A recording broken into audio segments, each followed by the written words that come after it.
Welcome to Auditor Training 2020, Aerospace Module 3 with Aaron Troshnet.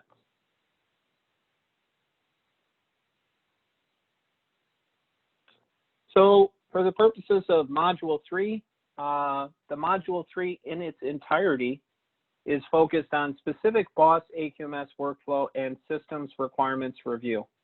We'll be taking an opportunity to kind of go through some of the features of BOSS, the auditor interfaces with the system itself, and how it importantly links up with the back office in terms of the execution of the system. So some opening comments. BOSS is very much live at this time. In fact, we've been in the system now for the AQMS cell for about 2 months. We continue to manage our business for all the supporting tasks through BOSS, and it's very important that as AQMS auditors, you guys are taking your time to familiarize yourself with the system accordingly. So for any AQMS auditors, we are expecting you to adapt and adopt to BOSS supporting requirements. It is our system. It is what we intend to drive to achieve operational efficiencies with the business. Any AQMS auditors who do not begin to support BOSS will be subject to less scheduling, as well as eventually any AQMS auditors that are not using the system as intended could be subject to possible contract deactivation. So we're asking that people take the time as part of this training to, again, go into BOSS, familiarize yourself with the system, and certainly if there are questions, concerns, as we talk through some of the slides here, by all means, let us know. We can do the training with auditors one-on-one or through groups if required. So starting off with the dashboard is your main landing page. It's intended to provide you with a comprehensive look at any outstanding items, scheduling requirements, things that you have to get submitted as far as completing any audit tasks. So what we're asking is that you view your active auditor notifications. Help to keep your audits on track by managing these notifications appropriately. You can go to any of the actions to clear notification with the appropriate action, or by expanding the bucket and clicking the notification. There is a snooze feature on BOSS.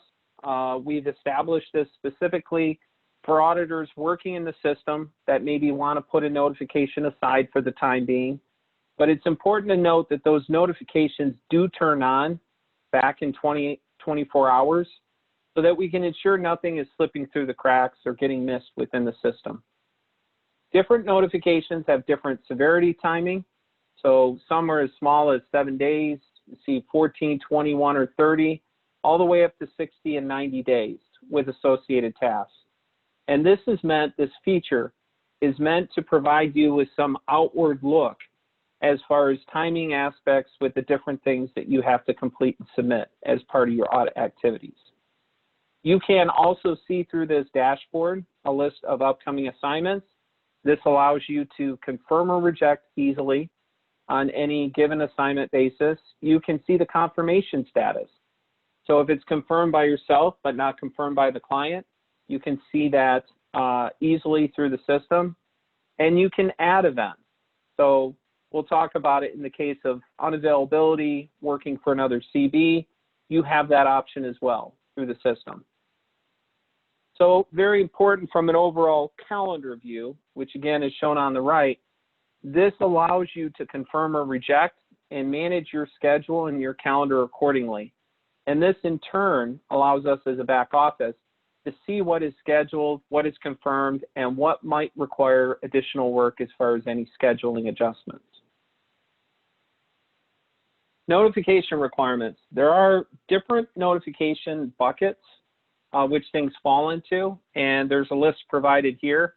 So some of the buckets that you interface with as auditors: audit awaiting final action by auditor, and this could necessitate you to upload audit documents, enter nonconformances, enter actual days. So those are all the possible final actions that would be awaiting an auditor to do something into BOSS. Audit not confirmed by auditor. So this means audit is still pending on your calendar. This is a case where you simply have to approve or reject the audit date so that we can ensure that we're aligned with what your schedule is as far as conducting the audit.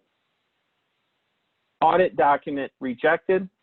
So this is a case where a submitted item that you provided in your audit package was rejected by the OSC. We're trying to ensure that this system is used so we can reduce the amount of emails, phone calls, other things. Everything is meant and designed to be appropriately processed through the system itself.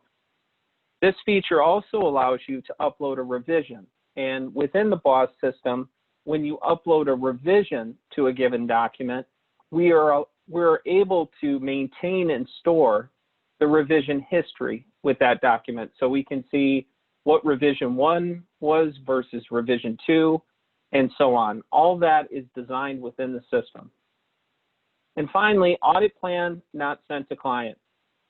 We do require the auditor to mark that the audit plan was sent. We'll see that on one of the upcoming slides, what that button looks like.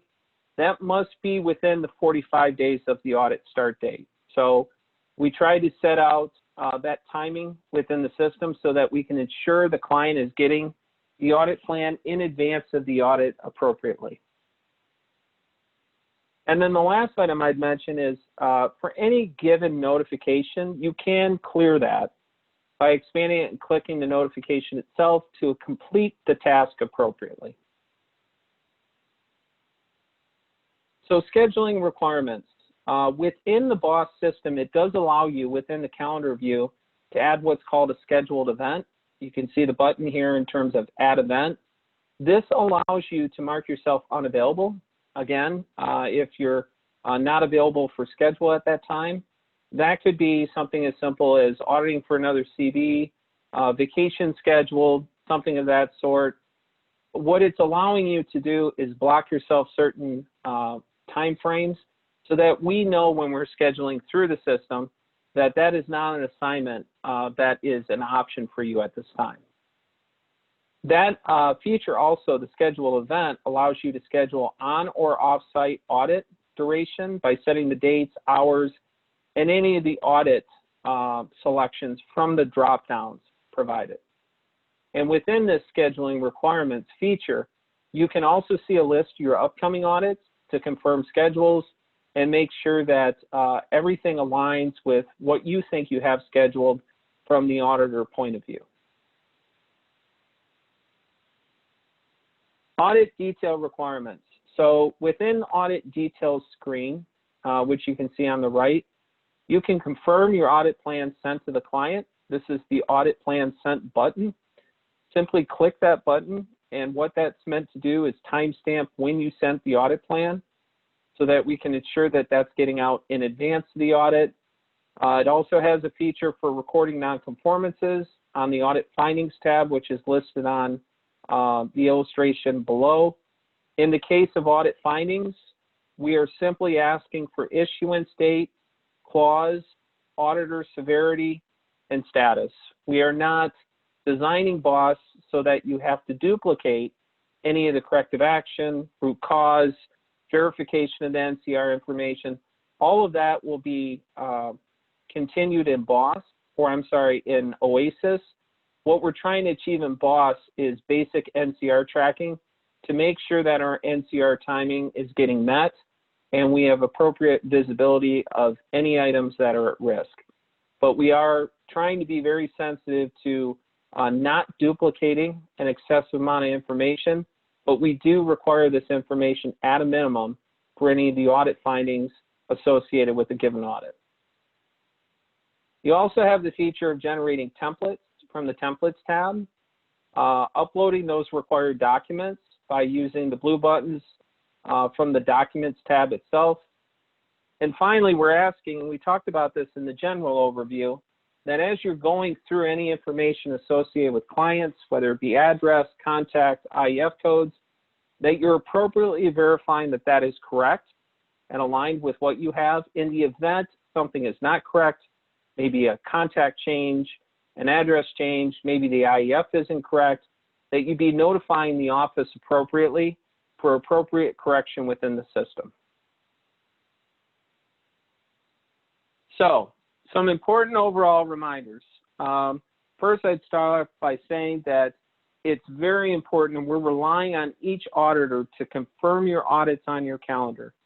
So as things populate into your boss view on calendar, we need to ensure that you confirm them and that those audits are appropriately being noted in boss.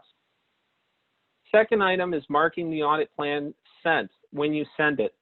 So when you send it to the client, and eventually in boss will send it to the client for you, that button is being appropriately marked so that we have the date timestamp for when it was sent. That's always been an issue for us, and we haven't had very good visibility on it. So our hope is by doing it through boss that we have better visibility as to when actual plans are getting sent to clients for their awareness.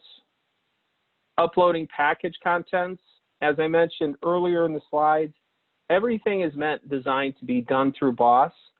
So we're trying to minimize the workflows, emails outside of boss by which you're having to manage that. The whole design of boss is that you can manage all that through the system directly without having to go any of those alternative routes to get information to the back office. Recording nonconformances, again, we tried to hold this down to a minimal set of information with NCRs, but as we can't see effectively when NCRs are being timed out or at risk of exceeding the allowed 60 days for the organization to bring themselves back into conformance with the requirements, this feature is very important. And we need to ensure that as we're recording those nonconformances, they're getting into boss so we have that visibility for tracking purposes. And finally, managing notifications. The notifications views are designed so that you have a clear and quick understanding of what's being asked of you. Again, the notifications features are meant to minimize the amount of phone calls, emails outside of the system, and ensure that everything is in your view for what the appropriate things are you need to be working on and what the timing is associated with them. So just a couple more items. As I mentioned at the onset, boss training is available. We have one-on-one training available or group training sessions as well. All I would ask is that you notify me or IT manager Colin to set up a time appropriately, and we'll be more than happy to go through the system, support you on any notifications that you might need assistance with to make sure that we're all using the system as intended and as designed. And then the last item in regards to boss is you should be aware that boss is still very much under development for future features. We intend to have new features that, in addition, bringing the back office and auditor in the field closer, that we also bring into the boss system eventually our clients. We do have designs underway so that we have a more interactive experience between client, auditor, and back office so that we can all use the same operating platform to ensure that things are getting done correctly and that the clients are getting the information they need. So that concludes Module 3. There is no post-exam for this particular training.